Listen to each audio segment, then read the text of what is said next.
Nos estaría faltando la hermana Ana Merelis, diputada supraestatal. No sé si ya está en sala. Con el permiso de ustedes, hermanas, yo creo que podemos ir empezando con las ponencias porque son varias ponencias y queremos prestarles a todas las personas que nos acompañan ahora el debido tiempo y la atención también para que puedan exponer estos temas tan importantes que vamos a tratar en esta mesa. Bueno, yo las saludo nuevamente, buenas tardes, voy a moderar la mesa en el eje de prevención y atención a mujeres en situación de violencias. El panel de prevención, atención, protección y reparación a mujeres en situación de violencias analizará los avances de los países participantes en prevención de las violencias.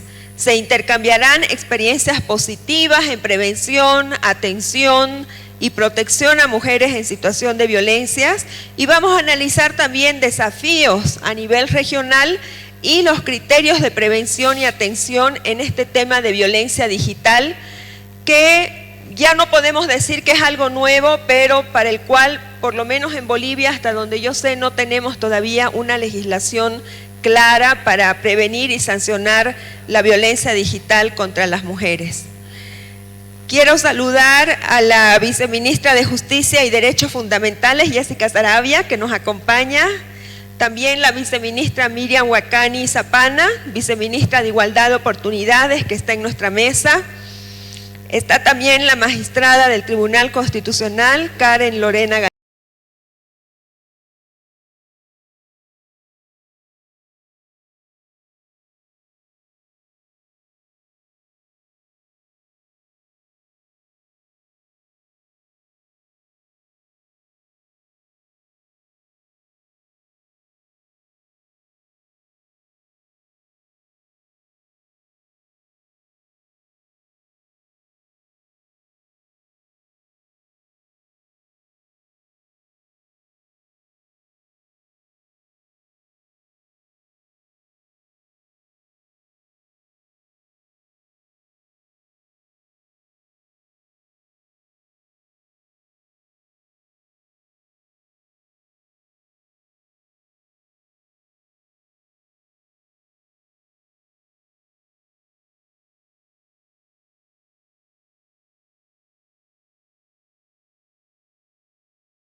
2013 hasta el 2025, más de 1000 feminicidios. Y eso nos muestra que las mujeres no solamente son números, sino se han convertido en defensoras y en luchadoras por esta ley, gracias a esta normativa. Por otro lado, no todas estas tienen sentencias y ese es el gran problema y ese es el gran reclamo de nuestra sociedad. Por otro lado, hermanas, desde que existe esta ley, se ha ido tipificando las violencias y actualmente tenemos 184.691 casos de violencia. ¿Y qué tipo de violencia? Violencia familiar o doméstica. Muchos dirán, entonces en las familias todos somos violentos, ¿no? Tenemos todavía una cultura, un país machista, donde nos cuesta trabajar el tema de la violencia. Y es un concepto muy debatido y cuestionado también en distintos espacios. Esto quería hacerlo con la finalidad de que tengamos clara la idea de que la ley 348 nos ha permitido sacar de lo privado a lo público estos números, ¿no? Ese es el primer elemento que se tiene que valorar. Y a partir de que se saca a lo público, sale a lo público estos datos, ¿qué exigimos? Políticas públicas de prevención, de atención, ¿no? De justicia. Y quiero llegar ahí. Pase nomás, por favor. ¿Por qué he hablado de la 348? Porque la 348 nos da un mandato, acá está. Desde el 2013 hasta el 2025, ¿qué año ha sido el más alto de los feminicidios? El 2017 con 155 feminicidios. Y le sigue el 2018 con 147 feminicidios. El 2016 con 145 feminicidios, los más altos, desde el 2013 hasta la actualidad. La siguiente, por favor. Tipos de violencia, lo que les iba recalcando hace momentos. Violencia familiar con 184.691, violencia familiar o doméstica. Después le siguen otros tipos de violencia, porque la 348 identifica 17 tipos de violencia y más, ¿verdad? Y así sucesivamente le sigue delitos de violencia sexual con 44.763, violación de niño, niña, adolescente con 15.000 y así sucesivamente. Entonces, para trabajar y reflexionar estos temas, tenemos que saber estos datos para defender la ley número 348 en todo tipo de espacio. Les decía, ¿por qué hablo de la 348? Porque justamente esta normativa le da un mandato principal al órgano ejecutivo. Y el órgano ejecutivo a través del Viceministerio de Igualdad de Oportunidades. Adelante, por favor, la diapositiva. La Constitución Política del Estado, ¿qué dice? Ustedes deben acordarse, en el artículo 15 nos indica que todas las mujeres, y en particular las mujeres de Bolivia, tienen derecho a no vivir y no sufrir violencia. ¿Y eso se cumple? No se cumple. Y esa es la lucha que vamos realizando cada una de nosotras en distintos tipos de espacios. Luego, la ratificación de normas, también la otra norma pionera, la ley número 243 contra el acoso y violencia política, promulgada el 2012, y aún sigue teniendo desafíos esta normativa, no se está implementando totalmente. La siguiente, por favor. Les decía, ¿por qué hablo de la 348? Porque esta 348 nos da el mandato de implementar lo que es el sistema CIPASE, el Sistema Integral Plurinacional de Prevención, Atención, Sanción y Erradicación de la Violencia en Razón de Género. Ustedes dirán, ¿qué es eso el CIPASE? ¿Cómo funciona? ¿Dónde lo vemos? Es un sistema que está diseñado para prevenir, para atender de manera intergubernativa, en este caso el gobierno local, el gobierno departamental, hasta el municipal. Y este sistema permite identificar en qué sectores existe violencia.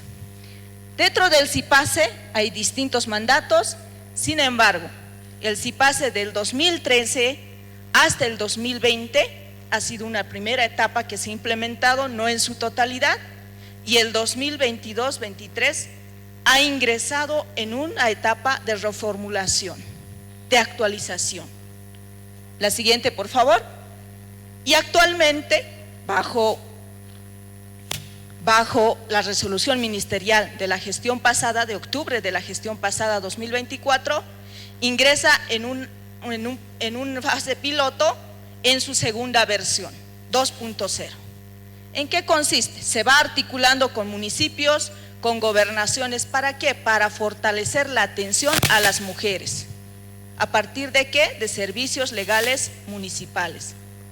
Es cierto, muchos municipios no tienen SLIMs, no tienen equipos interdisciplinarios, y la finalidad es que a esos municipios donde no llegan estos equipos interdisciplinarios, a través del Viceministerio de Igualdad de Oportunidades, ¿qué se hace? Fortalecimiento de asistencia técnica. ¿Cómo? ¿A partir de qué? De instrumentos y herramientas que nos permite socializar, fortalecer el conocimiento de los SLIMs. ¿Cuáles son esas herramientas? La RAI. Otras herramientas, protocolos de atención, guías de atención, cómo se debe atender a una mujer en situación de violencia, ¿no? Entonces, eso es lo que cumple este CIPACE, que está ya en su segunda versión, en su fase piloto, y como se está implementando desde octubre de la gestión pasada, se tiene actualmente un 55%, es decir, 491 funcionarios de SLIM con usuarios y contraseña, y 611 funcionarios de SLIM que han sido capacitados. Estamos en el proceso de implementación. ¿Para qué? Para que pueda funcionar, se pueda detectar, y cada municipio sepa, a través de este sistema, qué tipo de violencia prepondera en su región. ¿Es violencia física? ¿Es violencia económica? ¿Es violencia doméstica? ¿O qué tipo de violencia? Y esos datos va a permitir que la autoridad, el alcalde, el SLIM, su equipo multidisciplinario, implemente medidas de prevención. Puede ser campañas. Adelante, por favor. La siguiente. Estos planes de prevención pueden ser desde campañas, pero también, adelante, sigamos por favor. Este CIPACE también se está implementando a partir del sistema de gestión de redes, lo que ya lo habíamos trabajado con Claudia justamente cuando estaba de directora, y teníamos la intención de reformar la 348. ¿Por qué? Porque evidentemente hay deficiencias, y la idea era fortalecer los mecanismos de atención a partir de esta gestión de redes. ¿Cómo funcionaría? Ubicando en los distintos municipios. Hay municipios que son pequeños y grandes, hay municipios que cuentan con equipos multidisciplinarios y otros que no.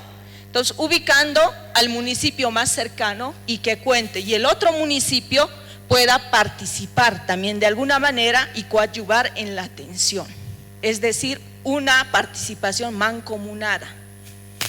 ¿Debido a qué? Debido al escaso recurso económico que también cuentan los gobiernos autónomos municipales, ¿no? Entonces, esa es la propuesta de gestión de redes que se está trabajando desde el Viceministerio de Igualdad de Oportunidades. La siguiente, por favor. Hay distintos actores, están organizaciones de sociedad civil, empresas privadas, hasta universidades, ONGs, municipios, que son los actores principales, los que dan la atención. La siguiente, por favor. Y por otro lado, ustedes dirán, está bien el modelo de gestión de redes, pero no es suficiente. Es cierto, no es suficiente. La prevención hay que realizarlo en todo sentido y en todo tipo de espacios. Además de esta gestión de redes que se está implementando, misma que ha sido aprobada en el Consejo Sectorial e Intersectorial, donde también participan gobiernos departamentales y municipales, se están realizando otras medidas y de manera resumida voy a señalar algunas. Algunas seguramente han escuchado de un decreto supremo en la gestión 2023 que aprueba la prevención de violencia desde las empresas públicas y privadas. ¿Para qué? Con la finalidad de que estas empresas, tanto públicas y privadas, puedan prevenir la violencia y puedan atender al mismo tiempo en su misma institución. Entonces, en ese sentido, se está trabajando con empresas públicas y privadas en implementar medidas de prevención. Muchas de ellas ya tienen protocolos de atención, de prevención, lo mismo que fortalece ¿en qué? Si una mujer pegada o si un varón que ejerce violencia va a trabajar a la empresa, su productividad baja, por tanto el rendimiento de la empresa es menor. Entonces ese tema también tiene que ser atacado desde el sector privado. Por otro lado, también se tiene medidas, campañas y además reformas que se ha impulsado desde el Viceministerio de Igualdad de Oportunidades, que lamentablemente no han sido aprobadas en la Asamblea Legislativa, ¿no? De fortalecer, de implementar esta gestión de redes a partir de la ley número 348. Sin duda no es suficiente todo lo que se hace desde el Estado, ¿no? Y ahí les pido seguir luchando y seguir reflexionando, porque como podemos ver en la región latinoamericana, por lo menos en Argentina lo estamos viendo, se está recorriendo hace siglos atrás, se están borrando leyes que estaban en favor de las mujeres. ¿Y eso qué va a permitir? Un retroceso, ¿no? ¿Y dónde nos va a afectar? En las mismas organizaciones. Y por eso es importante defender estas normativas que han sido un paso gigante para todas nosotras. Puedo seguir mencionando las actividades que han sido desarrolladas y se siguen desarrollando desde el Viceministerio de Igualdad de Oportunidades, además de la política de cuidados que se está impulsando desde este viceministerio, misma que está en este momento también siendo explicada en otra mesa o en otro panel. Entonces, hermanas, yo les pido y les invito a que sigamos defendiendo esta normativa porque nos permite desarrollar este tipo de políticas públicas y de seguir fortaleciendo. ¿Para qué? Para buscar una sociedad equitativa, igualitaria, donde todos tengamos la oportunidad de ser autoridad, donde todos tengamos la oportunidad también de acceder a la educación y a muchos derechos que nos menciona la Constitución. Sin embargo, si no erradicamos la violencia, esas oportunidades cada vez se van a achicar. Por eso es importante luchar para defender la ley número 348. Muchas gracias por su atención. ¡Hayaya, hermanas!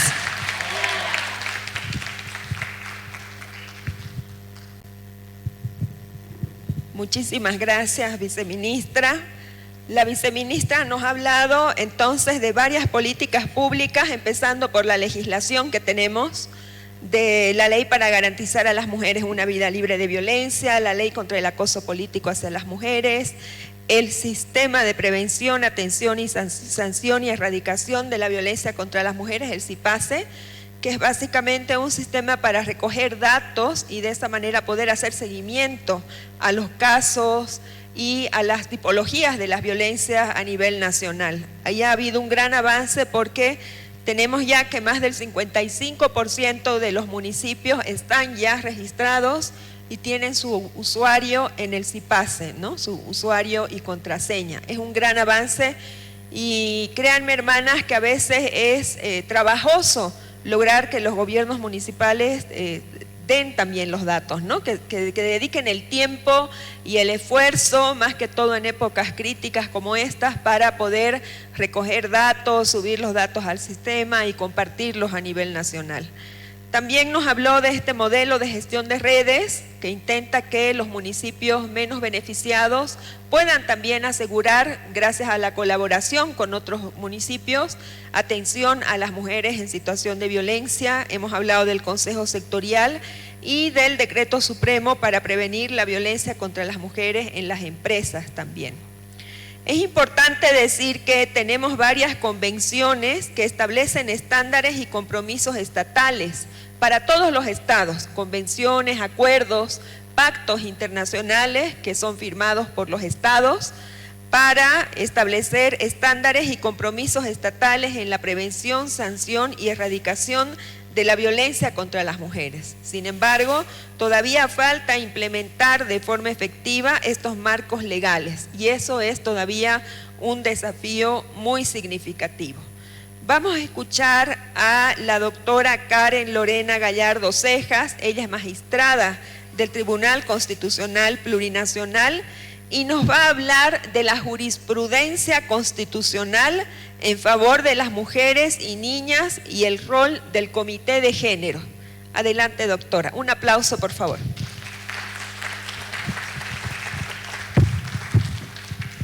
Muy buenas tardes, muchísimas gracias por la invitación y a ustedes por la paciencia de esta tarde escucharnos. Y bueno, siempre es importante conocer qué se está haciendo desde todas las instituciones del Estado en la lucha contra la violencia. El día de hoy quiero presentarles qué está haciendo el sistema de justicia, en especial las mujeres magistradas y consejeras, con relación a este gran problema que tenemos, no solo en el país, sino en el mundo entero. ¿Será posible que me pongan la presentación?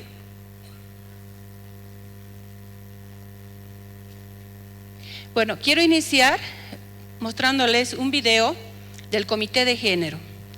El Comité de Género está compuesto por todas las mujeres magistradas y consejeras y a continuación les reitero, es muy rapidito, voy a ir mostrando imágenes de cómo se ha iniciado. De género en el quehacer del órgano judicial. El Comité de Género es una instancia consultiva, de articulación y de impulso de acciones positivas que trabaja de manera ad honorem en el resguardo de los derechos de las mujeres en igualdad de condiciones y su transversalización a poblaciones en condición de vulnerabilidad. Y se encuentra conformado por todas las actuales y ex magistradas y consejeras del órgano judicial y Tribunal Constitucional Plurinacional. Como principales aportes que ha materializado el Comité de Género se encuentran el primer protocolo para juzgar con perspectiva de género, que es de aplicación obligatoria en materia ordinaria, agroambiental y administrativa en lo que corresponda. El protocolo de juzgamiento con perspectiva de género interseccional para la jurisdicción constitucional. La política institucional de igualdad de género del órgano judicial. El primer observatorio de justicia y género. La elaboración del primer protocolo de atención y procesamiento de casos de hostigamiento laboral y acoso sexual. Dentro del órgano judicial, la creación y puesta en funcionamiento de la Unidad Nacional de Género y Derechos Humanos del órgano judicial. Todas las acciones desarrolladas han sido posibles gracias al trabajo conjunto y coordinado con las magistradas que forman parte de las diferentes instancias del sistema de justicia y al acompañamiento de la cooperación internacional que ha brindado apoyo técnico y material en cada una de las acciones positivas impulsadas por el Comité de Género. Uno de los objetivos trazados por el Comité de Género ha sido la democratización del conocimiento y la información. Es por ello que desde esta instancia se ha desarrollado más de 20 cursos gratuitos dirigidos a profesionales, abogados, estudiantes y población en general sobre la aplicación de perspectiva de género y los más altos estándares de protección de los derechos en procesos judiciales. Otra acción positiva que ha sido institucionalizada por el Comité de Género dentro del sistema de justicia de Bolivia son los concursos nacionales de juzgamiento con perspectiva de género, habiendo esta instancia impulsado 6 versiones que ha permitido establecer buenas prácticas judiciales y la generación de jurisprudencia con perspectiva de género, fortaleciendo el resguardo de los derechos de poblaciones vulnerables. Estas acciones se constituyen en buenas prácticas con reconocimiento internacional que materializa el cambio de perspectiva de las autoridades jurisdiccionales que se encuentran documentados en el informe elaborado por el Relator Especial para la Independencia de Jueces y Abogados de la Organización de las Naciones Unidas, Diego García Sayá, el 7º informe del Comité para la Eliminación de la Discriminación contra la Mujer, CEDAW, así como el informe de la Comisión Interamericana de Derechos elaborado tras su visita in loco en la gestión 2023 al Estado Plurinacional de Bolivia. Nos enorgullecemos también por haber formado parte de las diferentes mesas de lucha contra la violencia, constituyéndonos por nuestro carácter técnico en una de las presidencias de la Comisión de Revisión de Casos de Violación y Feminicidio, conformado por todo el sistema de justicia. El Comité de Género del órgano judicial y Tribunal Constitucional ha desarrollado todas estas acciones sin contar con presupuesto asignado de ninguna instancia, logrando articular voluntades y esfuerzos de diferentes instituciones comprometidas con la temática. Seguras de contar también con el apoyo de todas y todos ustedes para lograr que la igualdad de trato y oportunidades sea la verdadera expresión de libertad entre hombres y mujeres. Comité de Género del órgano judicial y Tribunal Constitucional Plurinacional. Bueno, muchas gracias. Entonces, la presentación del Comité de Género. Y a continuación, como magistrada del Tribunal Constitucional Plurinacional, quiero presentarles cómo vamos trabajando en la lucha contra la violencia, en la lucha contra la desigualdad y la discriminación en casos que llegan a conocimiento del Tribunal Constitucional. Por favor, la siguiente presentación.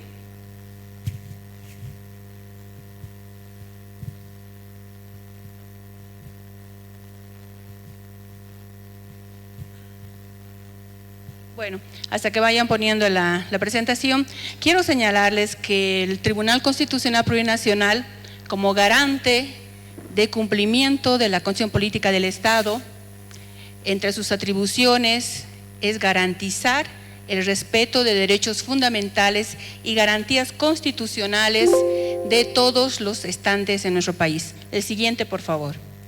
Entonces, en ese sentido, en esa protección de derechos en contextos de desigualdad y cumpliendo el rol que tienen los tribunales y cortes constitucionales como garantes, bolas reiterables de cumplimiento de derechos fundamentales, la tarea que viene realizando este máximo tribunal tiene que ver con decisiones que se llaman jurisprudencia constitucional, en la que nosotros vamos dictando sentencias con perspectiva de género.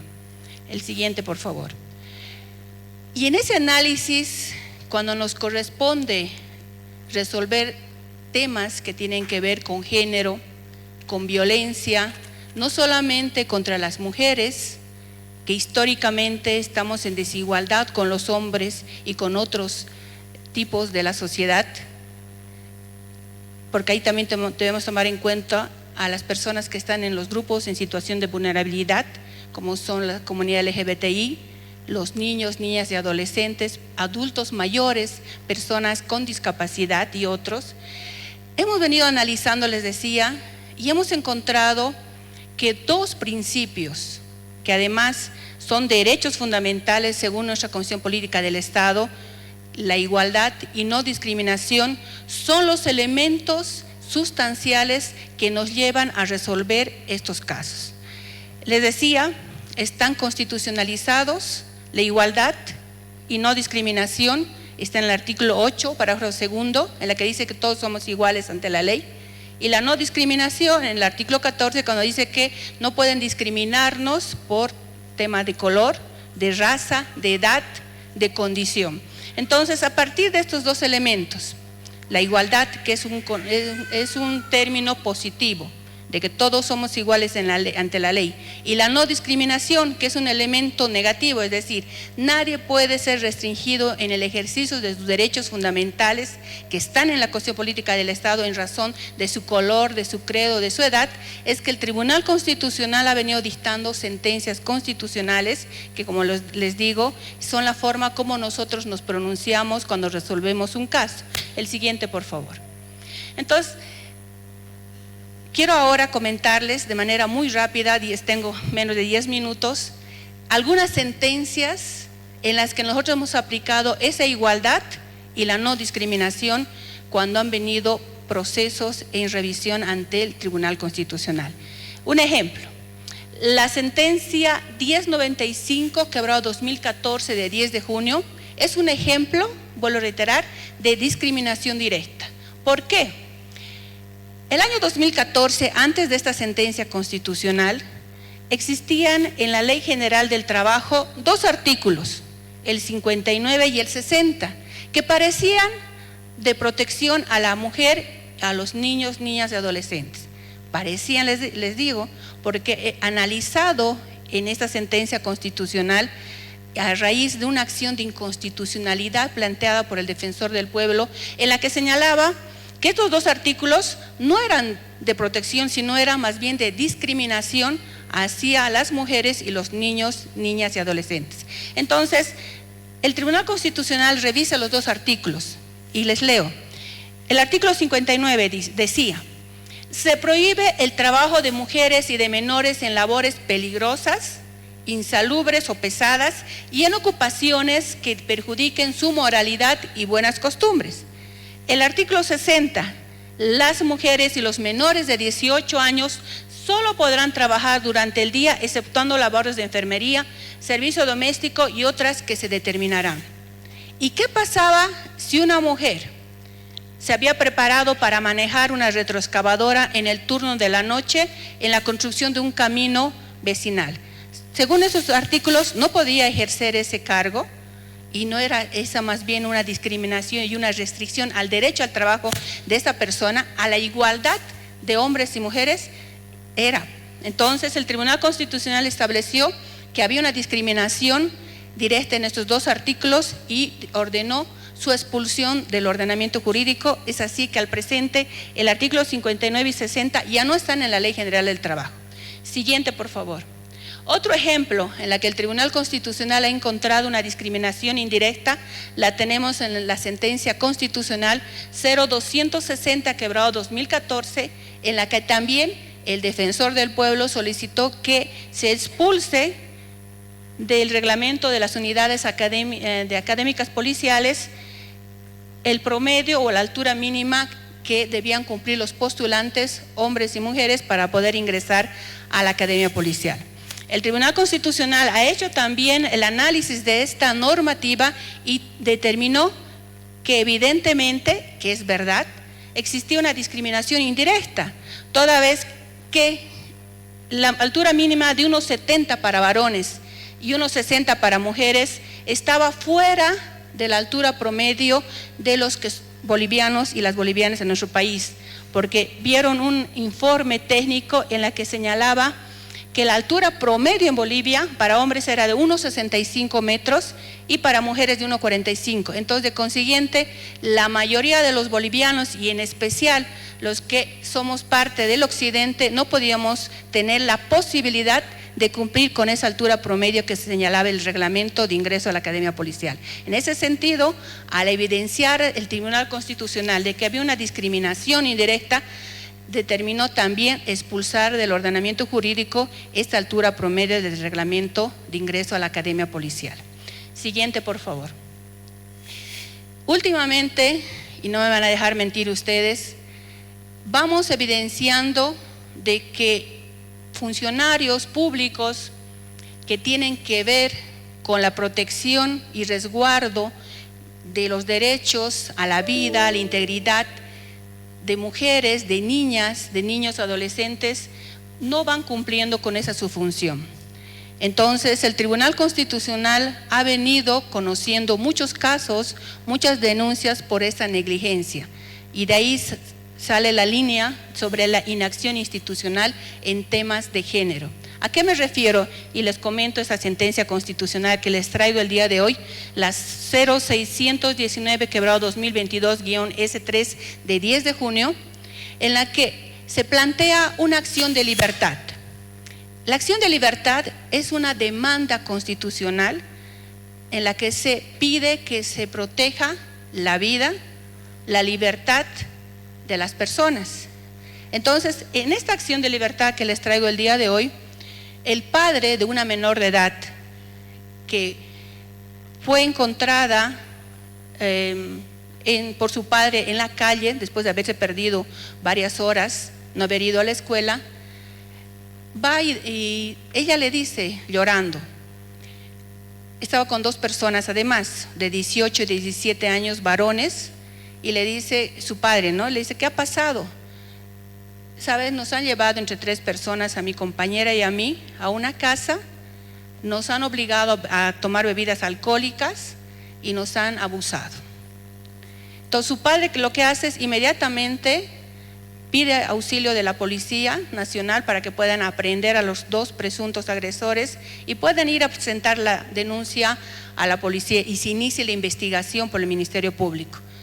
No lo hicieron de esa manera, los llevaron al recinto policial y en razón de que a los presuntos agresores eran 2 menores de edad, los varones, y no querían tener problemas con el Ministerio Público y con la Defensoría, y además que la menor de edad estaba obviamente en estado de ebriedad, les dijeron que retornen. Ni siquiera quisieron tomar la denuncia, menos remitir al Ministerio Público, a la Fiscalía, para que inicie las investigaciones. La misma conducta la ha tenido el representante de la Defensoría de la Niñez, que estaba en las oficinas en ese momento, y el mismo psicólogo, que no quisieron tampoco tomarle la declaración a la menor de edad, porque vuelvo a reiterarles, estaba en estado de ebriedad y le dijeron que retorne. Entonces, a partir de eso, los presuntos agresores, fueron dejados en libertad. ¿Y qué es lo que hicieron? Con otras personas más han ido a la casa de la presunta víctima a agredirlos y amenazarlos. Entonces, a raíz de todo lo que les estoy contando, presentaron esa acción de libertad porque dijeron que su vida corría peligro y porque además había una violencia de género hacia la menor víctima por la inacción de los funcionarios públicos que no actuaron como debían hacerlo. La Constitución y las leyes lo establecen de esa manera. Entonces, en esta acción de libertad sí se concedió la tutela, se ordenó que inmediatamente tomen la denuncia, se tramite, se investigue y se sancione a quien corresponda. Entonces, este es un ejemplo, les digo, sobre la forma como el Tribunal Constitucional viene actuando en temas de lucha contra la violencia. El siguiente, por favor. Y en esta última sentencia, la 0587, quebrado 2020-S3 de 24 de septiembre, quiero mostrarles un ejemplo de cómo el Tribunal Constitucional, cuando va revisando temas de violencia, va haciendo un análisis interseccional. ¿A qué me refiero cuando hablamos de un análisis interseccional? En determinados casos concurren múltiples factores de discriminación, es decir, no solamente una discriminación indirecta,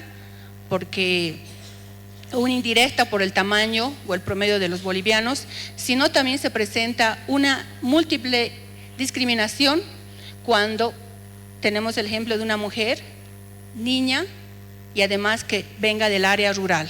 Entonces ahí son 3 factores de discriminación, no solamente uno. Entonces el Tribunal Constitucional, cuando conoce ese tipo de casos, obviamente aplica la protección reforzada que la Constitución Política del Estado nos obliga a todos los que impartimos justicia en nuestro país en esa lucha contra la violencia. En esta sentencia constitucional que les presento, se trata de un proceso penal en trámite en la que el presunto agresor, profesor de una niña del área rural por violación, solicita que cese su detención preventiva. Es decir, él ya estaba investigado, estaba con detención preventiva en la cárcel hasta que se realice la investigación y haciendo uso de su derecho a la defensa y a la libertad, planteó que cese su detención preventiva. Y entre los documentos que presentó para cambiar su situación y mejorarla, presentó un informe psicológico, en la que decía el psicólogo que él ya no era peligro efectivo para la víctima, porque ya estaba en la cárcel. Entonces el juez le otorga la cesación, la detención preventiva, es decir, le cambia la detención por otras medidas menos gravosas. Esto viene en revisión al Tribunal Constitucional y le decimos no. De ninguna manera, haciendo ese análisis interseccional, es decir, hay una triple discriminación en este caso, porque no es un caso normal, porque hay una niña involucrada del área rural y además víctima de violencia sexual. El análisis tiene que ser de protección reforzada, diferente, con perspectiva de género. Entonces se determinó que ese informe psicológico no era suficiente para cambiar la situación de ese agresor y se determinó que continúe con su detención preventiva al evidenciarse esa triple variable de discriminación. Entonces, siguiente por favor. De esa manera el Tribunal Constitucional, les reitero, va dictando sentencias en aplicación de esa perspectiva de género, en esa aplicación reforzada y diferente de protección a las personas que están en situación de vulnerabilidad. Y a continuación, ya para ir terminando, también no puedo dejar de comentar con ustedes que en nuestro país, lo saben todas y todos los que estamos acá, a partir del año 2009, con la nueva Constitución hemos reconocido el pluralismo jurídico. Es decir, en el artículo 179 de la Constitución Política del Estado reconocemos que existen varias justicias y además que las mismas tienen el mismo nivel. En ese sentido, ustedes entenderán que se presentan conflictos, ¿no?, en decisiones que van tomando. El siguiente, por favor. Las autoridades de la justicia indígena originaria campesina, por ejemplo, en la que otro juez ordinario no puede revisar su decisión, pero tampoco su decisión es absoluta. Tiene que haber un control y en este caso el control le corresponde al Tribunal Constitucional Plurinacional para determinar si esa decisión de la justicia indígena originaria campesina está de acuerdo a la Constitución y además resguarda derechos fundamentales. Con esa introducción, contarles rapidito porque ya estoy en el tiempo, 2 sentencias, siguiente por favor, 2 sentencias constitucionales, siguiente por favor, en las que también hemos revisado que esa perspectiva de género, esa mirada de protección a las mujeres o grupos en situación de vulnerabilidad se cumpla también por las autoridades indígenas originarias campesinas. En la sentencia 0075, quebrado 2018-S1, nosotros analizamos que la decisión de expulsión de una comunidad campesina a una familia que generaba mucho conflicto por problemas de violencia, de robo en la comunidad, fue analizada, como les digo, desde esa perspectiva de género y determinó que sí, se respeta la decisión de la autoridad indígena originaria campesina de expulsión, pero ojo, ahí estaban involucradas una mujer y niños menores de edad y la expulsión no podía reafirmarse o más bien confirmarse de la mujer y de los niños y se dispuso que retornen ellos a la comunidad y que la propia comunidad sea quien los proteja y resguarde. La siguiente, por favor. En este otro ejemplo, para ir terminando, hablamos sobre el consentimiento informado y la libre elección de jurisdicción. Como les vuelvo a reiterar, tenemos varias justicias. Entonces, ¿qué pasa si una mujer que denuncia violencia familiar decide acudir a la justicia ordinaria, es decir, al fiscal y al juez penal de su localidad y no a las autoridades indígenas originarias campesinas? Nosotros como Tribunal Constitucional en la sentencia 0060 quebrado 2022 hemos determinado que debe ser respetada esa elección de la mujer que denuncia violencia familiar, pero ojo, debe estar debidamente informada sobre las consecuencias y cuáles son los derechos que tiene ella para elegir si va a investigar su denuncia de violencia el juez ordinario o lo van a hacer las autoridades de la comunidad indígena originaria campesina. Bueno, entonces, con eso termino. Muchísimas gracias y bueno, muy buenas tardes.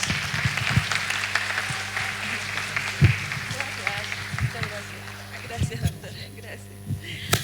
Agradecemos a la magistrada doctora Karen Gallardo Cejas.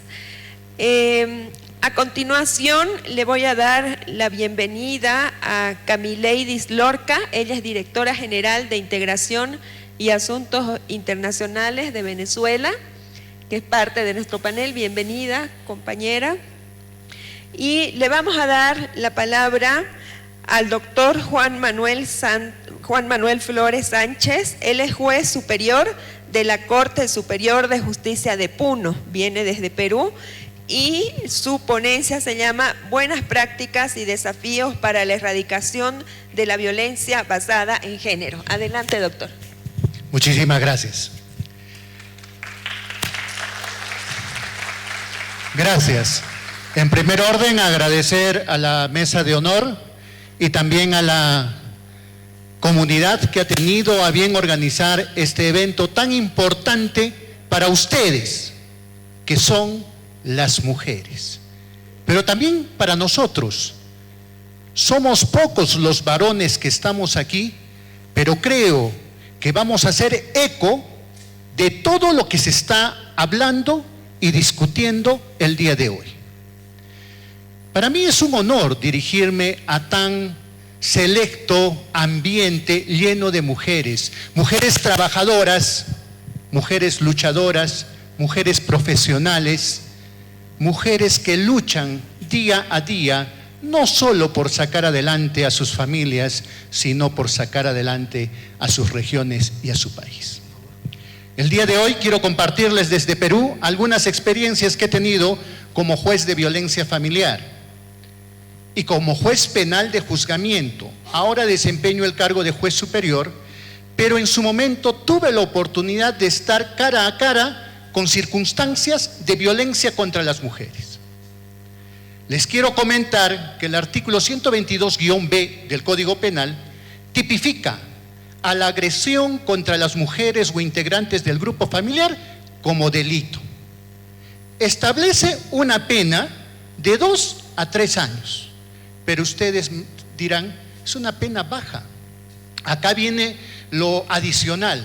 Según el artículo 57 del Código Penal peruano, esta pena tiene que ser eminentemente pena privativa de la libertad con el carácter de efectiva. En palabras sencillas, el agresor tiene que ir a un centro penitenciario, sí o sí. No porque lo diga el juez, el fiscal, lo dice la norma. Tú cometes el delito de violencia contra la mujer o integrante del grupo familiar, te vas al penal. Pero han habido bastantes casos donde también se ha llegado a nuestro Tribunal Constitucional, donde han recomendado que haya modificaciones en la legislación. Y se han hecho estas modificaciones. No se ha modificado en que la pena sea suspendida. Se ha ratificado que la pena sea efectiva, pero se da la figura de conversión de la pena. ¿Qué significa esto? Una persona que agrede a una mujer va a ser sujeto de una sanción, supongamos 2 años. Estos 2 años van a ser convertidos a una prestación de servicios a la comunidad. Está a cargo del Instituto Nacional Penitenciario. ¿Y qué significa? Que el agresor o bien va a ir a barrer las calles, va a ir a los servicios públicos de higiene, a los baños. Si es que tiene alguna profesión, va a trabajar los fines de semana en forma gratuita para el Estado. Supongamos que es profesor, en algunas horas libres irá a una escuela rural a enseñar determinada materia. De esa forma se ha convertido la pena privativa de la libertad efectiva a prestación de servicios a la comunidad. Pero hay otra salida, que es el pago de una multa. Recuerdo un caso. Un médico, director de un centro de establecimiento de servicio de salud, condenado a 3 años de pena privativa de la libertad con el carácter de efectiva. Él no quería ir a barrer las calles, no quería ir a cuidar los parques, ni tampoco a cobrar en los baños públicos. Y dijo, voy a pagar. Un promedio del sueldo en soles, aproximadamente 8.000, 10.000 soles, gana ese médico como director. Él pagó 5 veces su remuneración para que no se vaya al penal. Pero esto no queda ahí. No es que 1, 2 y 3 veces cometo el mismo delito y sobre pretexto de que me van a convertir la pena o voy a tener una multa, me voy a coger. No, solamente es por una vez. La segunda, sí o sí se va al penal. Y además es reincidente. Y la reincidencia es un agravante. Entonces se le impondrá la pena máxima. Eso es en lo que respecta, y voy a ser muy breve por el tiempo, en lo que respecta al delito de agresiones en contra de las mujeres o integrantes del grupo familiar como tipo penal. Nos vamos ahora al tema procesal. ¿Cómo se procesa en mi país a una persona que ha agredido? Primeramente les voy a comentar muy rápidamente del proceso ordinario. Nosotros tenemos un juicio en lo penal que es público, oral y contradictorio. Creo que acá es sistema por jurado, pero allá es público, oral y contradictorio. Inicia con una investigación, hay una etapa intermedia y hay una etapa de juzgamiento. Pero esto suele demorar entre 1 año a 2 años. ¿Una víctima de violencia podrá soportar 2 años de juicio? Imposible. Se ha creado una figura que se llama la acusación directa para acelerar estos casos. ante la comisión de un delito de agresiones en contra de las mujeres, inmediatamente interviene la policía, el Ministerio Público o el Centro de Emergencia Mujer, ponen en conocimiento de la Fiscalía de los primeros recaudos que tiene, como un certificado médico legal, un informe de la trabajadora social, está en la capacidad de poder iniciar una investigación. Con esos pocos recaudos, el fiscal hace una acusación directa en menos de 20 días y se lleva a juicio. Cuando ya inicia el juicio, ahí es donde el agresor se puede someter a lo que les decía, la terminación anticipada, y someterse a una conversión de pena. Pero para un agresor, les pregunto, ¿20 días podrá soportar la víctima? No. Nuestra legislación ha ido mejorando y se han creado los juzgados de flagrancia. Y hemos recogido la jurisprudencia de Colombia. En Colombia se ha trabajado bastante sobre lo que es flagrancia. En Colombia se habla de la flagrancia propiamente dicha, cuasi flagrancia y flagrancia presunta. La flagrancia es cuando el agresor es cogido, como vulgarmente se dice, con las manos en la masa. Es decir, está golpeando a su esposa, o está insultando, o está maltratando a los niños, y tenemos una línea en Perú que se llama la línea 100. Y el hijo de 10 años llama a la línea 100. Inmediatamente el Centro de Emergencia Mujer más cercano, con ayuda de la policía, se constituye el domicilio, interviene y lo encuentran al agresor insultando a la mujer. Flagrancia. Cuasi flagrancia, la otra figura. El agresor escucha que su hijo está llamando a la línea 100 y dice: va a venir la policía y me va a coger, mejor me voy. Y se va. ¿Dónde se va? A la casa de mamá. Mamá gallina, que lo va a cuidar en sus brazos al agresor. Ahí se va el agresor. Pero la señora sabe dónde se ha ido y dice: está en la casa de su mamá. Ahí lo vamos a encontrar.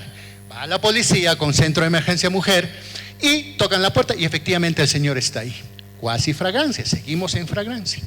Y la última modificatoria que tenemos, que es la flagrancia presunta, tenemos 24 horas después de ocurridos los hechos para poder detener al agresor.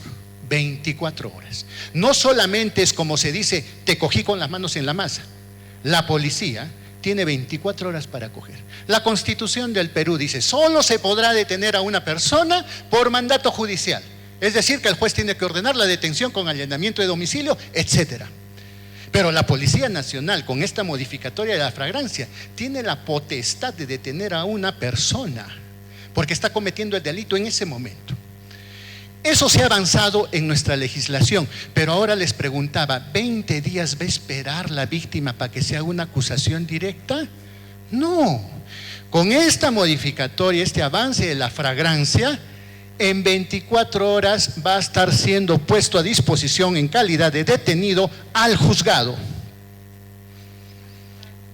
Al juzgado. Y el juzgado hará un juicio inmediato donde el acusado se podrá someter a una conclusión anticipada. Reconozco el delito que he cometido y me someto a una conversión de pena. O me someto al pago de una multa, pero solamente por una vez, no puede haber una segunda vez. En ese sentido es que ha avanzado nuestra legislación. Noten ustedes, de un proceso largo, lato, a un proceso un poco corto con la acusación directa, a pasar a la forma de flagrancia. En la flagrancia es así. A ese proceso lo denominamos proceso inmediato. Proceso inmediato. Finalmente, el tema es bastante amplio, pero quiero compartir con ustedes una última modificatoria que ha salido en nuestra legislación. Es el decreto supremo 992-2025 del día 4 de abril del 2025, hace pocos días. ¿Y qué nos habla de este decreto supremo? Nos habla de lo que comentaban hace un poco, sobre una forma de violencia con la tecnología. Ya lo hemos incorporado en nuestra ley 30.334, que es la lucha frontal contra la violencia en contra de las mujeres o integrantes del grupo familiar. La tecnología, A través de la tecnología también la mujer es objeto de violencia y nuestra legislación ya la tiene como una más de las formas de violencia contra las mujeres. Hemos avanzado un poco más. Hace tiempo yo era juez en la provincia fronteriza con Bolivia de Yunguyo, donde desempeñé el cargo de juez de familia por más de 10 años. Y tuvimos el gran esfuerzo con la comunidad local de poder lograr un hogar refugio. Lo llamamos San Francisco de Borja. Pero no había presupuesto. El municipio quiso apoyar para la casa refugio, pero no era suficiente el presupuesto porque tiene que haber todo un equipo multidisciplinario. Al 4 de abril del año 2025, nuestro Estado, el Estado peruano, ha obligado mediante decreto supremo que se creen los hogares refugio y que sean sustentados por el Ministerio de la Mujer y el Ministerio de Economías y dote de todo el aparato económico, logístico y profesional para que ustedes o las mujeres agredidas sean acogidas en estos hogares. Es un avance también de nuestro país para favorecer a las mujeres maltratadas. Yo me siento muy orgulloso de tener a una madre, me siento muy orgulloso de conocer a profesionales de muy alto nivel, me siento muy orgulloso de estar compartiendo estos momentos con ustedes, porque ustedes son la fuerza, y me quedo con una palabra que escuchaba en la mañana: el bicentenario de Bolivia tiene rostro de mujer. Muchas gracias.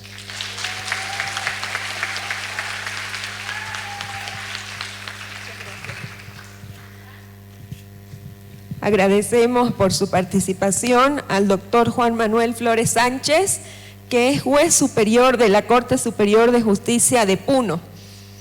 Y él nos comentaba justamente esto que decíamos al iniciar, ¿no? De que la violencia digital todavía no está debidamente tipificada ni penada en nuestra normativa. Y también hablaba de este tema que hemos debatido aquí mucho en Bolivia sobre los hogares refugio, ¿no? Nosotros le decimos casas de acogida, que la ley 348 manda también la construcción de casas de acogida. Muchas gracias, doctor Flores. Bueno, le vamos a dar la palabra a la compañera que nos visita desde Venezuela. Ella se llama Camileidis Lorca y es directora general de Integración y Asuntos Internacionales del Ministerio del Poder Popular para la Mujer y la Igualdad de Género. Vemos entonces que en Venezuela hay un Ministerio del Poder Popular para la Mujer. El doctor nos decía, en el Perú también está el Ministerio de la Mujer y Poblaciones Vulnerables. Ese es un tema también que se ha debatido bastante acá en Bolivia, si necesitamos un ministerio que se dedique específicamente a la problemática de las mujeres, ¿no?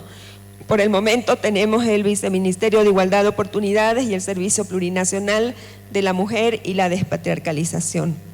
Le damos la palabra entonces a la compañera Camileidis Lorca con la exposición Avances y desafíos de la erradicación de la violencia basada en género y el rol de las defensoras comunales. Adelante, compañera.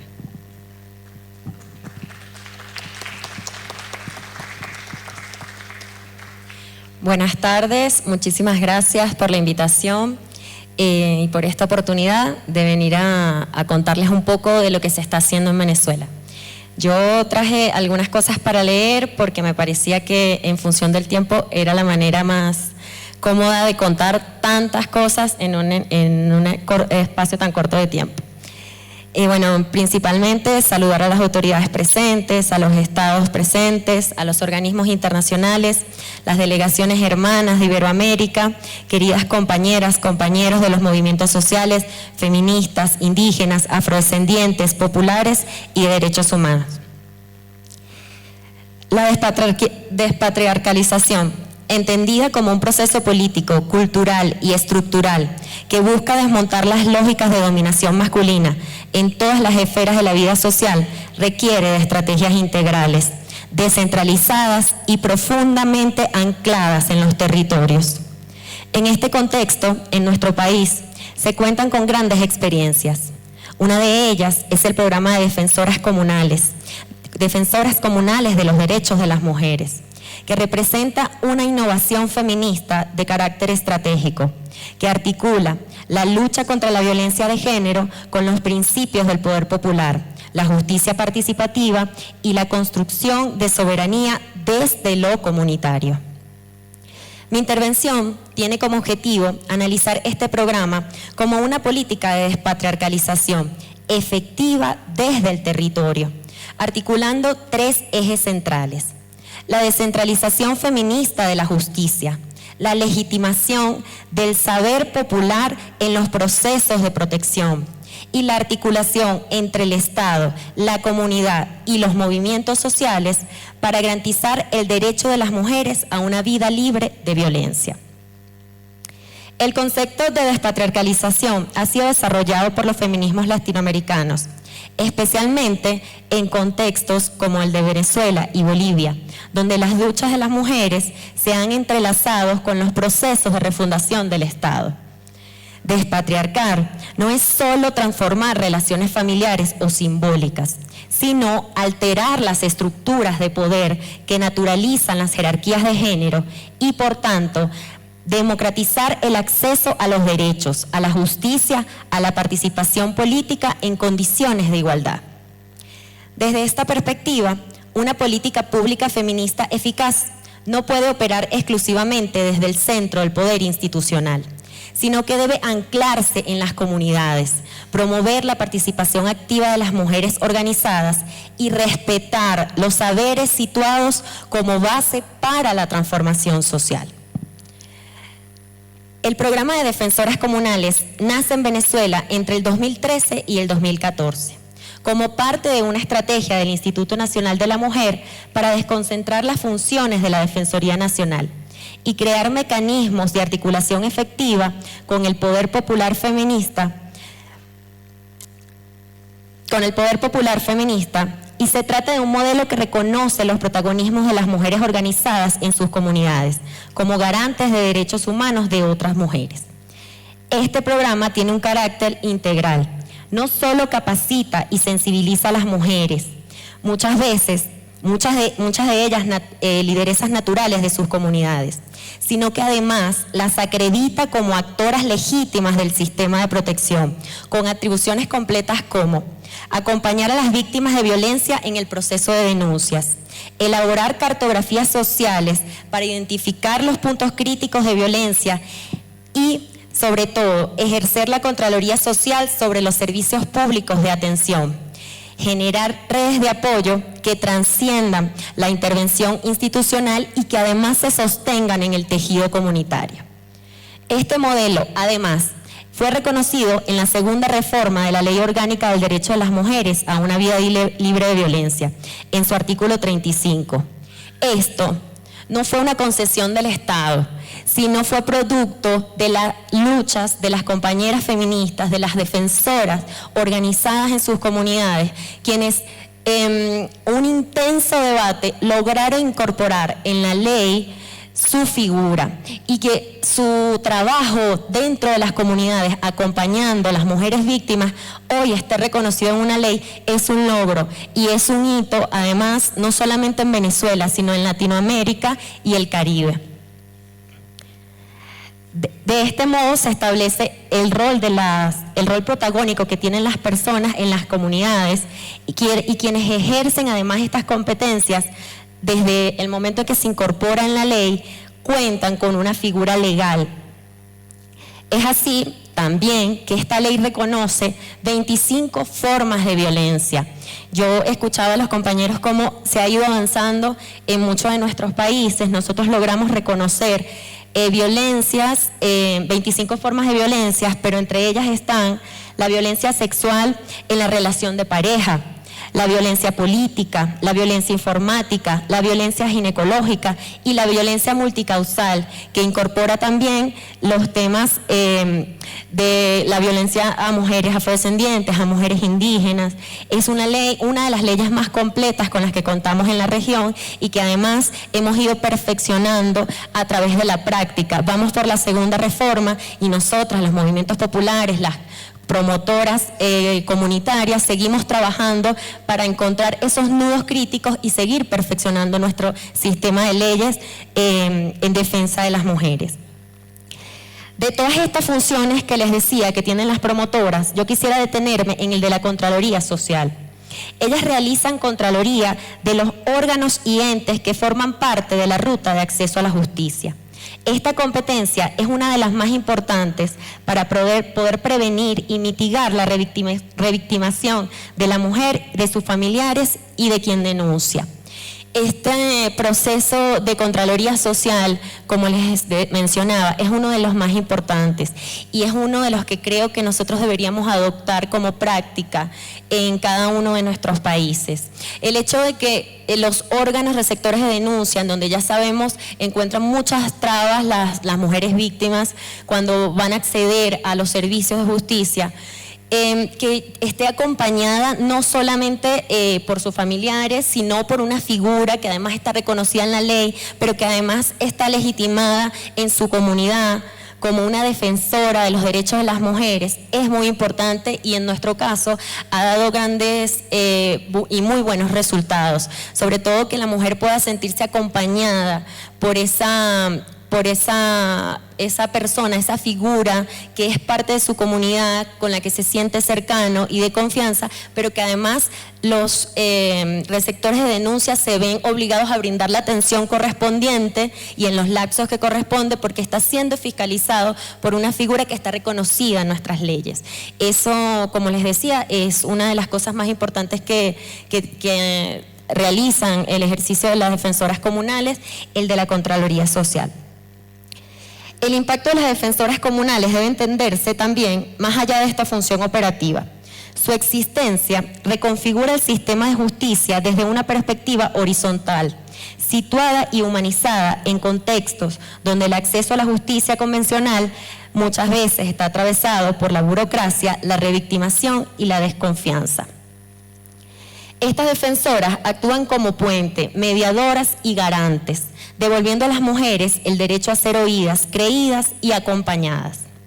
Al legitimar los saberes populares, las defensoras desafían la hegemonía tecnocrática del conocimiento y promueven una visión colectiva e integral de la reparación, donde el acompañamiento no se limita al acto de denunciar, sino que continúa en la reorganización de la vida de la víctima, en la prevención comunitaria y en la transformación cultural de los entornos.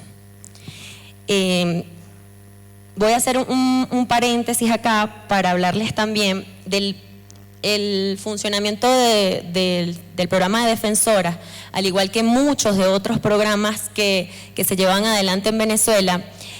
También se vio marcado por una de las formas de violencia más agresivas que estamos enfrentando las mujeres venezolanas hoy día, que tiene que ver con las medidas coercitivas unilaterales.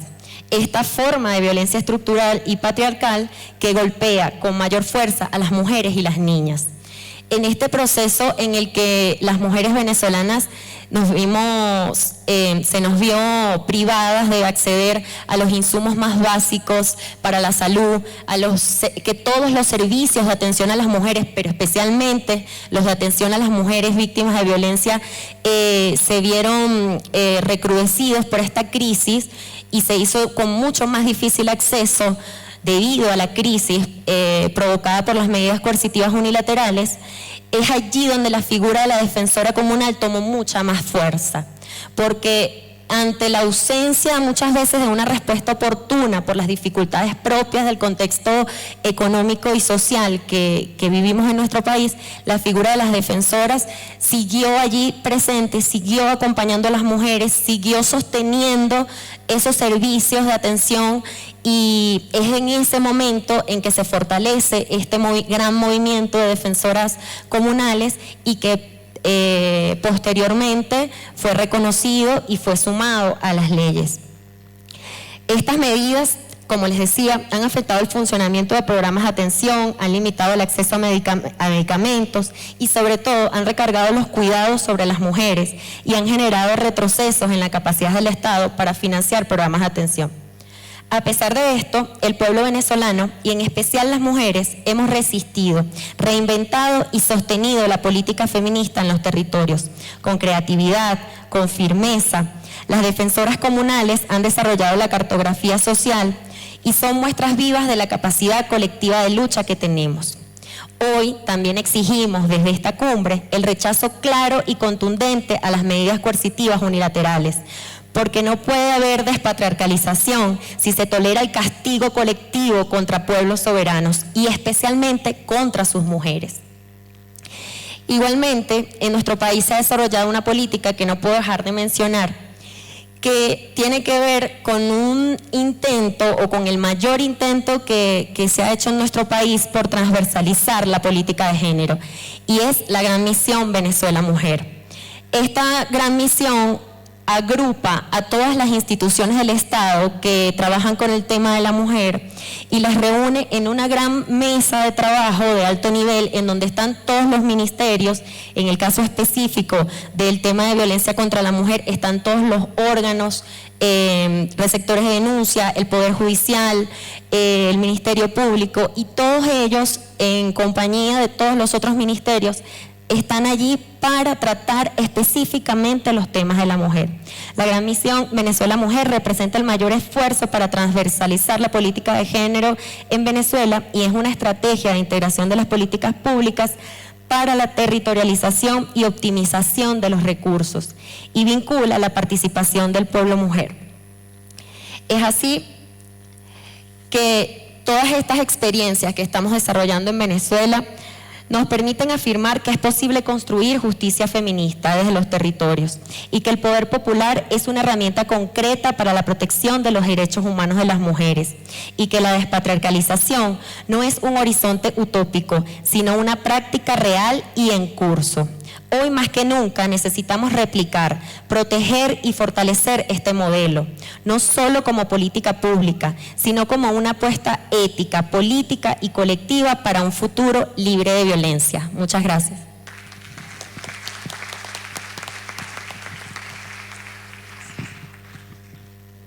Agradecemos la participación de la Directora General de Integración y Asuntos Internacionales del Ministerio del Poder Popular para la Mujer y la Igualdad de Género de Venezuela. Ella nos hablaba de las defensoras comunales y aquí hay muchas promotoras, ¿no ve? Promotoras de la lucha. Hay más de 400 promotoras en nuestro país, 2.500 promotoras comunales en Venezuela. Acá aún no se ha ordenado, como decía usted, en esta ley. ¿Me puede mostrar, por favor? Ley orgánica sobre el derecho de las mujeres a una vida libre de violencia y sus reformas. Ya van en la segunda reforma.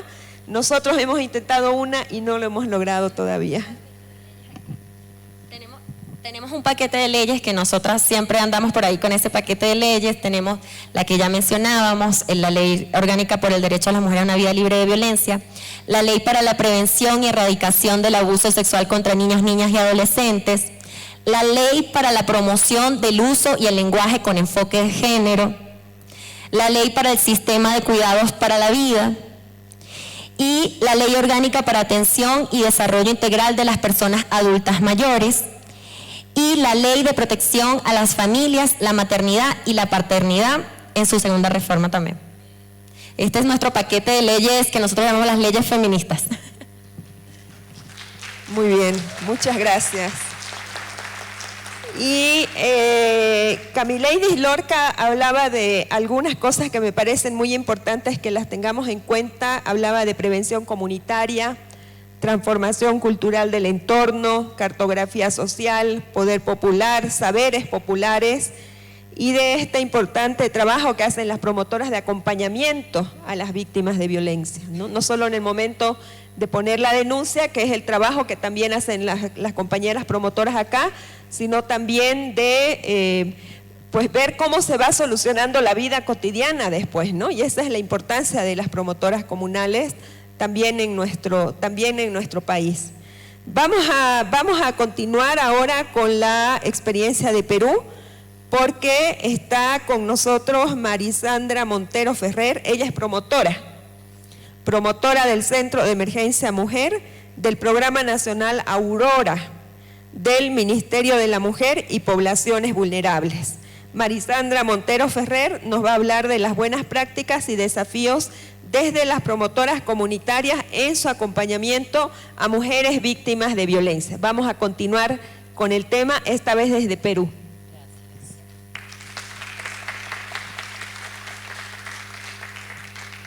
Ok, muy buenas tardes con cada uno de ustedes.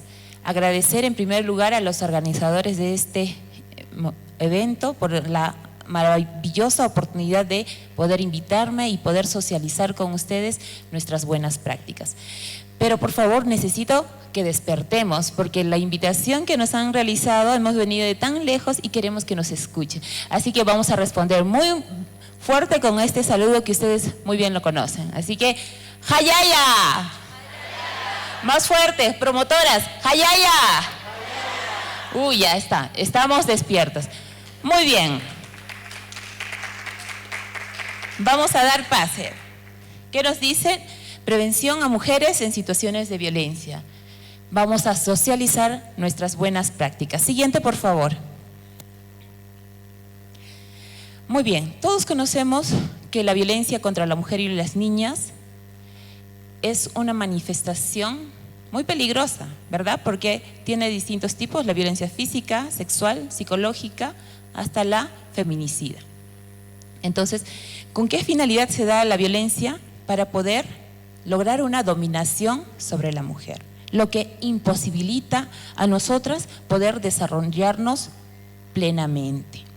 Entonces, la violencia de género se basa en 3 pilares. ¿Cuáles son? Primero, una manifestación de desigualdad. Hay una manifestación también de discriminación y las relaciones de poder, de dominación del hombre sobre la mujer. Entonces, esa es la violencia de género. ¿Qué nos dice? Es importante que el trabajo preventivo para garantizar los derechos y promover la igualdad. Así como aquí en este país existe la ley 348, nosotros en nuestro país tenemos la ley 30364. Es la ley para prevenir, sancionar y erradicar la violencia contra la mujer y los integrantes del grupo familiar. Esta norma define los tipos de violencia, garantiza el acceso a la justicia, asistencia a las víctimas y refuerza la obligación del Estado de implementar políticas públicas de prevención y protección.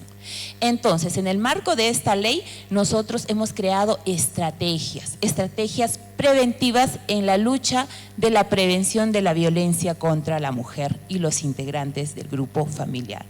Continuemos. Tenemos nuestro marco legal que menciona todo nuestra ley. Siguiente, por favor. Continuemos. Muy bien. Nuestra estrategia comunicacional. ¿En qué se basa esta estrategia que nosotras, yo como promotora, implemento en nuestra comunidad, en mi jurisdicción que me toca laborar? Consiste que es un conjunto de acciones articuladas que busca prevenir la violencia en contra de la mujer y de los integrantes del grupo familiar. ¿Con el objetivo de qué? De difundir los servicios de nuestro Programa Nacional Aurora. ¿Qué servicios tenemos nosotros como Centro de Emergencia Mujer?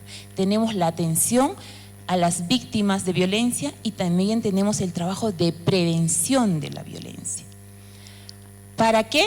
Para aportar en la reducción de la prevalencia de la tolerancia social frente a la violencia. Entonces, en esta estrategia comunicacional, nosotros tenemos enfoques. El enfoque va primero desde los derechos humanos de género de manera transversal. También vemos el enfoque generacional de todos los grupos etarios. Hemos visto la participación de adolescentes en esta cumbre, ¿no? Que es la población vulnerable. También la adoptamos de acuerdo al contexto local que nos toca intervenir como promotoras. Continuemos. ¿Qué actividades nosotros realizamos como promotoras de esta estrategia comunicacional? Primero, hay que reconocer que nosotros no lograríamos todos estos resultados si no tendríamos un trabajo articulado con cada una de las instituciones de nuestra localidad. Instituciones públicas, empresas privadas, organizaciones sociales de base, comunidades, sociedad civil. ¿Para qué? Para llegar a la población. Dentro de la estrategia comunicacional nosotros tenemos las actividades informativas, las charlas. Nos basamos en 4 temáticas, que es la prevención de la ley, en el marco de la ley 3364, la prevención de la violencia. Tenemos la prevención de la trata de personas, tenemos el acoso sexual en espacios públicos, el acoso virtual. Todas estas temáticas son importantes para las mujeres porque somos víctimas justamente de estos delitos. Tenemos las activaciones en espacios públicos. Aprovechamos nosotras la concurrencia masiva de la población para poder ir a intervenir, a sensibilizar, a comunicar. Hay mucha población que desconoce qué es un centro de emergencia mujer, qué servicios brinda. Hasta los varones nos indican que es solamente para mujeres. No, también atendemos varones cuando hay víctimas y se les brinda también todos los servicios que brindamos a las víctimas de violencia. Tenemos las actividades de difusión, vamos casa por casa a difundir cuáles son los derechos de las mujeres. Si eres víctima de violencia, ¿a qué instituciones puedes acudir? ¿Qué ley te ampara? No tengo a dónde ir, señorita, es la casa de mi esposo. Si yo lo denuncio, me voy a quedar en la calle con mis hijos. ¿A dónde voy? Pues tenemos el área social que gestiona para que la víctima y sus hijos pueda ser insertada en un hogar de refugio temporal. Tenemos las actividades de movilización, donde involucramos a las autoridades para que puedan participar y ellos mismos también gestionar y la población pueda ser parte de estas actividades de movilización. Entonces, esas son las actividades que se basan en un plan de trabajo anual de la estrategia comunicacional. Tenemos otras más. La siguiente, por favor. Trabajamos ahora específicamente con un público, que es dirigido a las autoridades, funcionarios y servidores municipales. Con todos los trabajadores que están dentro de una municipalidad, los capacitamos en la prevención de la violencia de género y la prevención de la violencia contra la mujer. Este kit de acciones con gobiernos, tanto municipales, provinciales y regionales, es una intervención preventiva que contiene acciones de implementación inmediata y no causa un gasto extraordinario, porque las municipalidades tienen su infraestructura, tienen el personal, tienen un auditorio. Y entonces, ¿qué es lo que hace el Programa Nacional Aurora? Se inserta y brinda la capacitación a todo el personal. Tenemos un marco legal que nos garantiza y promueve estas actividades para realizarlas con los trabajadores. Siguiente, por favor. Dentro de este kit de acciones con los gobiernos locales, provinciales o regionales, tenemos 3 actividades. ¿En qué consta? Primero, la difusión en canales de comunicación del gobierno local. Es decir, si una municipalidad provincial, distrital o regional tiene un medio de comunicación, pues ahí intervenimos. Y mediante ese canal de difusión nosotros manifestamos la ley, comunicamos los servicios del Programa Nacional Aurora, la línea 100, el chat 100, dónde acudir. Difundimos también en las unidades móviles de serenazgo, los camiones recolectores de basura, para que pueda llegar a cada rincón de nuestra jurisdicción y que puedan conocer los derechos de las mujeres y a dónde acudir cuando soy víctima de violencia o cuando veo yo a mi vecina padecer violencia. Siguiente, por favor. Dentro de esta actividad número 1 también tenemos la incorporación de materiales informativos con los servicios del Programa Nacional Aurora. Todas las municipalidades sabemos nosotros que emiten un recibo, donde hacemos nuestros pagos de tasa, donde sacamos un ticket para que nos atienda, los autovalúos, ¿verdad? Pero en una parte de ellos se tiene que poner un mensaje de prevención de la violencia contra la mujer y los integrantes del grupo familiar, así como los números de emergencia, los canales de atención, para que ese documento pueda llegar a cada casa de cada vecino. Y ahí tenemos los documentos que la municipalidad ya ha elaborado y reparte dentro de su mesa de partes a cada trabajador, a cada visitante que llega. Siguiente, por favor. Tenemos la involucración de las autoridades. Nosotros, como Centro de Emergencia Mujer y Programa Nacional Aurora, solo brindamos la asistencia técnica y ellos son los encargados de promover estas actividades. ¿Cuándo es el Día Internacional de la Mujer? Muy bien. ¿El Día de la Eliminación de la Violencia contra la Mujer? Muy bien, el día 25 de noviembre. ¿Qué es lo que hacen nuestras autoridades? Organizan a las instituciones, a las empresas de la comunidad, pero principalmente ¿a quién? Este kit es para los gobiernos locales, ¿verdad? A todos sus trabajadores. A los trabajadores de obras, de limpiezas públicas, el personal administrativo, ¿para qué? Para que ellos lideren una marcha por este Día Internacional de la Violencia contra la Mujer. Entonces se imaginarán la cantidad de personas que salen ahí con sus pancartas, todos esos celestitos son el chaleco de la municipalidad.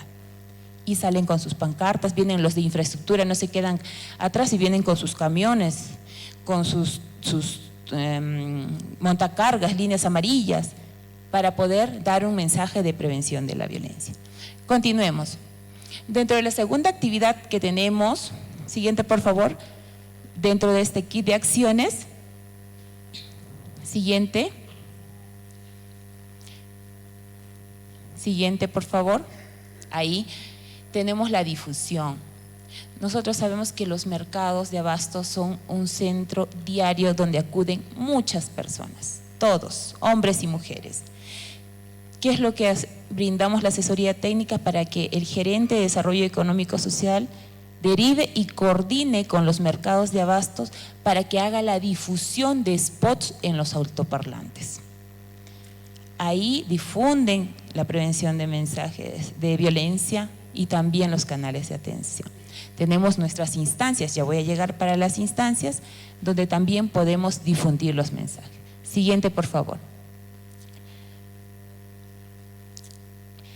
Esta es la actividad más fuerte de este kit de acciones, que consta del fortalecimiento de capacidades. Capacitamos al personal de serenazgo en temas de la prevención de la violencia contra la mujer, al personal de obras, a las autoridades, al mantenimiento. Y los temas propuestos son género y enfoque de género, masculinidades, marco normativo frente a la violencia, violencia de género y sus modalidades, la trata de personas con fines de explotación sexual, violencia sexual contra niños, niñas y adolescentes. Entonces, eso es lo que contiene, estimadas promotoras y público, el kit de acciones con gobiernos locales. Si es que nos sirve una idea de esto para poder trabajar, pues apoyémonos para poder implementar, y el mensaje de la prevención de la violencia contra la mujer puede llegar por todos lados. Como ustedes ven, tenemos más estrategias. Tenemos que ver la forma de a qué espacio está vacío y poder llegar. No solamente son estrategias. Siguiente, por favor. Nosotros como promotores pertenecemos a instancias de concertación para erradicar la violencia contra la mujer y los integrantes del grupo familiar. ¿Qué son esas instancias? Son espacios de articulación y de coordinación, que tiene por objeto promover, coordinar y articular la participación de diferentes instituciones del Estado, de la sociedad civil y el sector privado.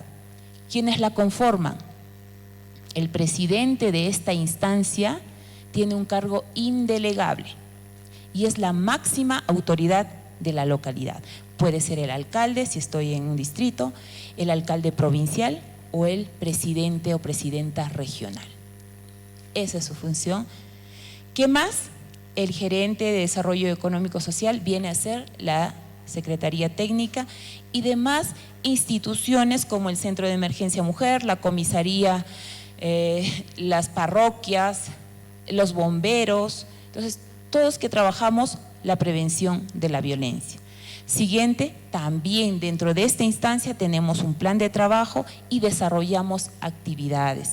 Ahí están las actividades que se realizan, vamos a instituciones educativas, capacitamos a los niños, capacitamos a los docentes en temas de prevención, cómo detectar la violencia, ¿no? Cuáles son las señales por grupos de edades y cuáles son los canales de atención para derivarnos a nosotros como Centro de Emergencia Mujer los casos. Trabajamos con programas sociales de vaso de leche, comedores populares para sensibilizarlas y que también detecten casos de violencia dentro de su comunidad. Trabajamos con las juntas vecinales de seguridad ciudadana, que ellos son los ojos de su comunidad cuando hacen sus rondas masivas, mixtas. Trabajamos con población vulnerable, que son personas con discapacidad, con autismo, personas adultas mayores, ¿no? Para que el mensaje llegue por todos lados. Finalmente tenemos, siguiente por favor, el Comité Regional de Seguridad Ciudadana. Al igual que la instancia, tenemos la región, la provincia y el distrito. Tenemos este comité. Puede ser distrital, provincial o regional. Es, al igual que la instancia, una mesa de diálogo donde también pertenecemos instituciones que trabajamos en la prevención de la seguridad ciudadana. Sin embargo, dentro de este plan de acción distrital de seguridad ciudadana está la temática de las actividades prevención de la violencia contra la mujer, prevención de la violencia sexual en niñas, niños y adolescentes, prevención del acoso sexual en espacios públicos, prevención del abuso sexual en medios digitales contra niñas y niños. Y es ahí que nosotros trabajamos también para difundir el mensaje, captar víctimas y derivarlas para que ellos puedan tener el acceso a la justicia. Siguiente, por favor.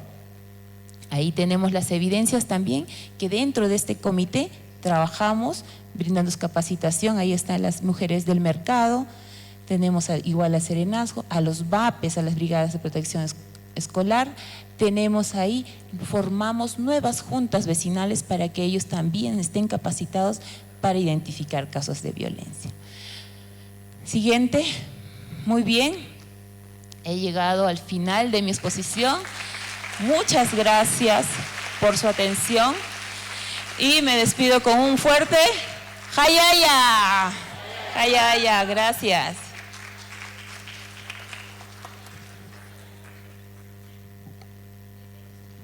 Muchas gracias a Marisandra Montero Ferrer, promotora del Ministerio de la Mujer y Poblaciones Vulnerables del Perú. Nos acompañan, han llegado también para estar en estas conferencias la doctora Isidora Jiménez Castro, magistrada del Tribunal Constitucional Plurinacional, y Julia Elizabeth Cornejo Gallardo, magistrada también del Tribunal Constitucional Plurinacional. Bien, les agradecemos la presencia a las magistradas. Nosotros tenemos 3 exposiciones más, les voy a comentar. Una del gobierno departamental de Chuquisaca, para que nos muestre qué es lo que ha estado trabajando en esta temática. También va a exponer María Talia Quisbert, de la Red Nacional de Promotoras Comunitarias de Bolivia, y vamos a tener también una experiencia de los jóvenes. Entonces les invito a nuestras expositoras y al doctor, vamos a pasar a un pequeño refrigerio, les propongo que sea de 15 minutos, el refrigerio es aquí afuerita, aquí afuera, y en 15 minutos volvemos, ¿ya? Y le vamos a preguntar a nuestra representante de Venezuela qué es esto del violentómetro, que es una herramienta súper interesante que ella nos trajo. Entonces en 15 minutos nos vemos.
Dos enchufes son.